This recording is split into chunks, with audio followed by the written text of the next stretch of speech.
اللہ نے مجھے تمام نبیوں پر 6 باتوں میں فضیلت دی ہے، 6 خوبیاں وہ رکھی ہیں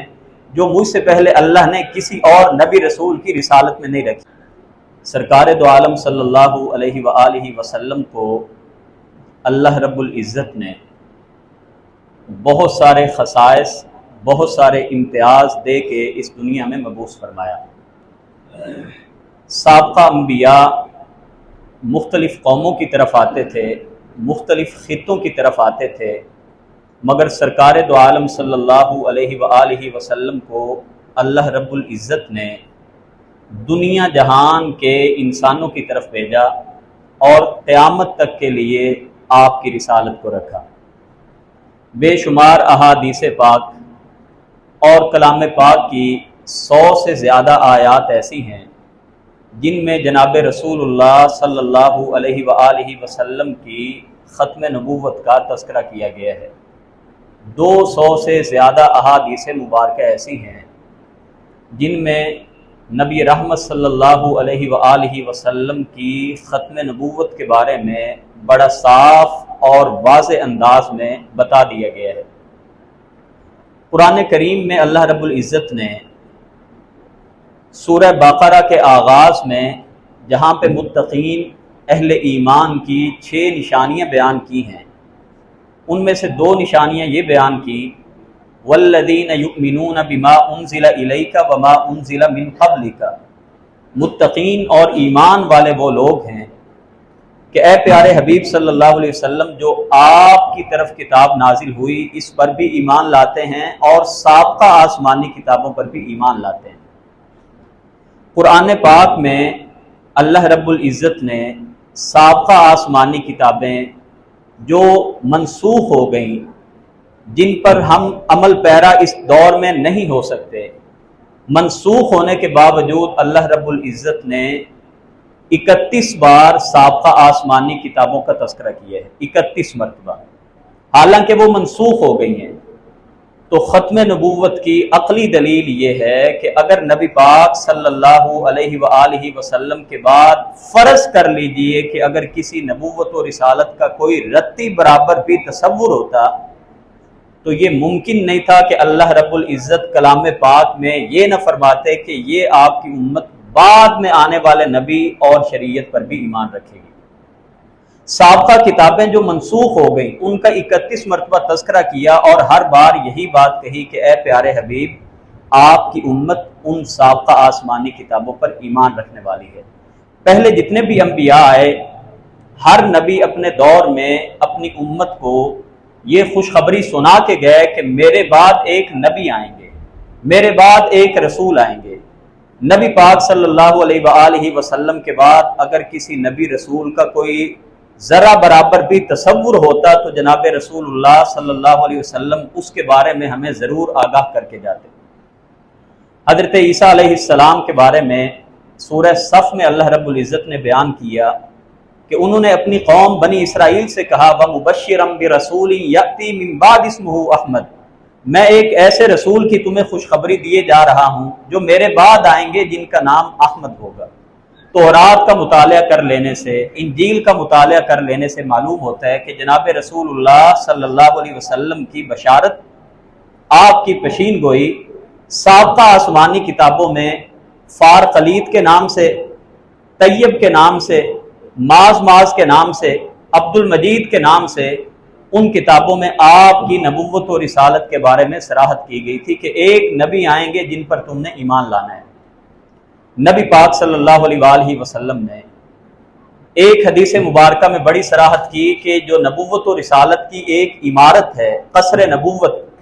اس کی مثال ایسے ہی ہے کہ اللہ رب العزت نے جب حضرت آدم علیہ السلام کو اس دنیا میں بھیج دیا اور یہ جو عمارت تھی، ہر نبی اور رسول جو اس دنیا میں آتے چلے گئے، یہ عمارت کی جو اینٹیں تھیں، جو عمارت کی دیواریں تھیں، وہ مکمل ہوتی چلی گئیں، ایک اینٹ باقی تھی اور شاندار عمارت جو بھی آدمی وہاں سے گزرتا تھا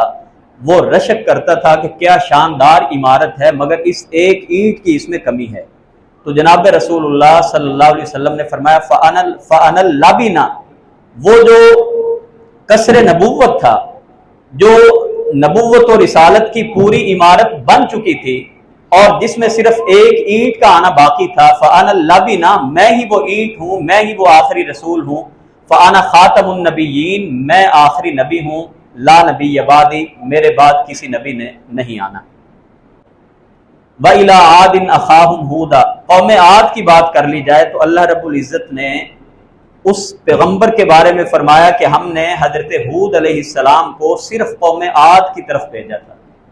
قوم سمود کی بات کر لی جائے تو اللہ نے اعلان کر دیا وَإِلَىٰ ثَمُودَ أَخَاهُمْ صَالِحًا، ہم نے قوم سمود کی طرف صرف حضرت صالح کو بھیجا تھا۔ حضرت شعیب کے بارے میں اللہ رب العزت نے فرمایا وَإِلَىٰ مَدْيَنَ أَخَاهُمْ شُعَيْبًا، ہم نے قوم مدین کی طرف شعیب علیہ السلام کو بھیجا تھا۔ مگر جہاں پہ آخری نبی کی رسالت کی بات آئی تو اللہ تعالیٰ کو کہنا پڑا قُلْ يَا أَيُّهَا النَّاسِ انی رسول اللہ علیکم جمیعا، اے پیارے پیغمبر آپ اعلان کر دیجئے کہ میں تمام کی تمام انسانیت کی طرف نبی اور رسول بن کے آیا ہوں۔ وما ارسلناک الا کافۃ للناس بشیرا ونذیرا، مجھے اللہ تعالیٰ نے ساری کی ساری انسانیت کی طرف نبی اور رسول بنا کے بھیجا ہے۔ اور یہ تمام آیات اور واضح احادیث پاک اس بات کی ہمیں بخوبی صراحت کر دیتی ہیں کہ اللہ کے پیارے نبی صلی اللہ علیہ وسلم کے بعد قیامت تک کے لیے کسی نبی اور رسول نے نہیں آنا۔ ایک حدیث پاک جو جامع ترمذی شریف میں، سنن ابی داؤد شریف میں آتی ہے کہ اللہ کے رسول صلی اللہ علیہ وسلم نے فرمایا، صحیح مسلم شریف میں یہ حدیث کے الفاظ جو میں آپ کے سامنے کوٹ کر رہا ہوں یہ صحیح مسلم شریف کی حدیث ہے۔ بعض حدیثوں میں اللہ کے رسول نے فرمایا کہ اللہ رب العزت نے مجھے 5 وہ خوبیاں عطا کی ہیں جو کسی مجھ سے پہلے نبی رسول کو نہیں ملی۔ مگر یہ جو حدیث پاک ہے صحیح مسلم شریف کی، اس میں 6 کا تذکرہ ہے کہ جناب رسول اللہ صلی اللہ علیہ وسلم نے فرمایا فضلت علی الانبیاء بست، اللہ نے مجھے تمام نبیوں پر 6 باتوں میں فضیلت دی ہے، 6 خوبیاں وہ رکھی ہیں جو مجھ سے پہلے اللہ نے کسی اور نبی رسول کی رسالت میں نہیں رکھی۔ اعطیت جوامع الکلم، اللہ نے مجھے جامع الکلم مجھے بنا کے بھیجا ہے، مجھے